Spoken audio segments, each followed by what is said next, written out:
The Zimbabwe Exemption Permit Holders Association is back in court. This time it's seeking to set aside what it says is a government decision barring children of permit holders to enroll at schools. Let's get some more on this now from Simba Chitando. He's a lawyer for the association. Mr. Chitando, thank you very much for your time here on eNCA. Here we are again speaking about this particular case. How has it affected, for instance, parents who are trying to get their children enrolled for the 2023 academic year? I imagine because the decision is still pending until June, it's been difficult.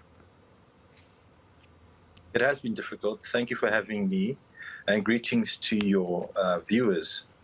So at the moment, there are some schools, not all, that are refusing to outright enroll the children of ZEP holders in their schools.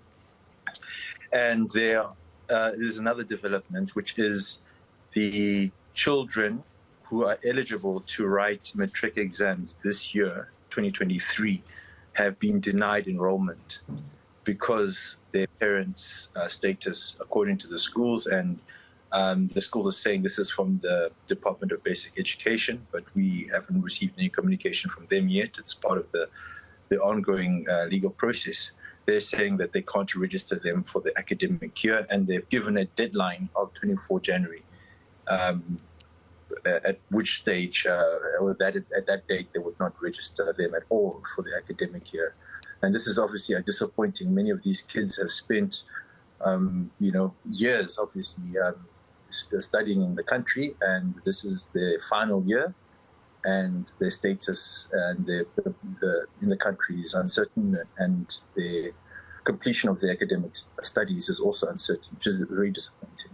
And I can imagine how they felt last week, Wednesday, and today when they saw their classmates go back to school, in terms of the academic year starting. But what's your opinion about, humanitarian aid in sub-Saharan Africa? Is it going to be a crisis caused by this decision by Home Affairs? Yes, this decision by Home Affairs, the one that was made on the 24th of November 2021, has created a big humanitarian crisis in the region. And because Home Affairs realized after the event that this crisis was about to kick in, they extended at first for 12 months the grace period, what they called it, for 12 months. And again until the middle of this year, 30 June 2023, because they realized that there is no way all these people can, thousands of them, hundreds of thousands of them, can, regularize their stay, or they're already irregular, but migrate to what they're calling mainstream visas. The Home Affairs does not have that capacity as part of the legal challenge that's going to be heard on the 11th of April this year until the 14th of April. And the children of the ZEP holders are stuck in limbo. They have to now prepare for their final year, not knowing whether they're going to be able to write the matric exams at the end of this year. They don't know if their parents are going to be legal in the country after the 30th of June 2023. And that uncertainty is going to disrupt these children's final year. This is going to disrupt their ability to enter into tertiary institutions. It's very difficult, just knowing that your future and your parents' future is uncertain. I don't know if it's legally possible or even feasible or advisable, but I'm sure you'll be able to help me with this development of matric pupils and other pupils not being accepted at schools because of this government decision. Will you be considering attaching the education department, the basic education department as well, as a respondent, or maybe start your own case against them as well? Okay, very good question. The case that is before the courts right now regarding the children is separate from the one that will be heard in April. The first respondent is the Minister of Basic Education. And this separate case basically targets the Minister of Basic Education specifically to, enroll these children after, before the 24th of January, so they can write the exams this year. So yes, the basic education is the primary target of the litigation. Home Affairs is just cited as the party. That said, Home Affairs have been very clear in their extensions. They said, I remember the minister being very clear about this, that the children of ZEP holders should not be affected. When he made the extensions, he said that they should not be affected by the termination of the ZEP program. So he said that, look, during this time, leave the kids alone. But unfortunately, the kids are not being left alone. Their education has been disrupted. So is the 24th of January okay with you? I mean, some schools, for instance, opened last year inland, and then coastal schools reopened this year. So that already means about 2 weeks, 3 weeks of missed education, and that also infringes on a constitutional right. Did you not make an application on an urgent basis?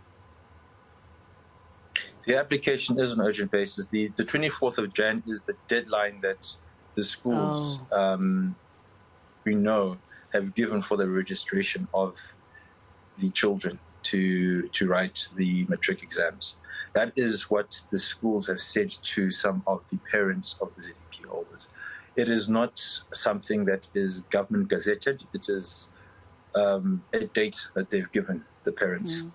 There's no formal communication from the Department of Basic Education on that date at all. So we are just the date that the schools have given us, and we are reacting to that decision. Obviously, it's unacceptable because many schools have restarted. Many kids are already preparing for their matric exams. The school academic year has already begun, and as you said, very difficult for children of ZEP holders, to see their classmates start the school year, and they get to watch them at a distance. Yeah, I can imagine just staying at home doing nothing.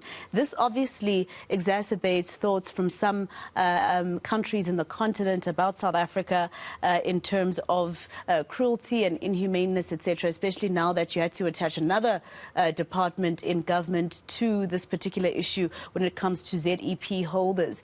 But how are you feeling specifically, Mr. Chitando, about our courts in South Africa? Do they work for you as you continue to fight? Great question. I'm an advocate of the High Court, and I've got obligations or duty to the court. I believe that I have faith in the courts. I mean, the South African courts, like any other judicial body throughout the world, has its challenges, but we have put our faith in the South African judicial system, in our judges, and we hope for favorable outcome for the relief that we seek from them. You are right. The South Africa has several human rights obligations, and in the past, the South African courts have protected those obligations to Zimbabwe nationals. Thank you so much for speaking to us. Hopefully by the 24th, at least those people, because as you said, Minister Aaron Motsoaledi did say leave the children alone. Hopefully the schools will adhere to the 24th of January deadline. Thank you very much for speaking to us. I know you stepped out of a meeting to quickly have a chat with me this afternoon, so let me let you go. Simba Chitando, he's the lawyer for Zimbabwean Exemption Permit Holders Association.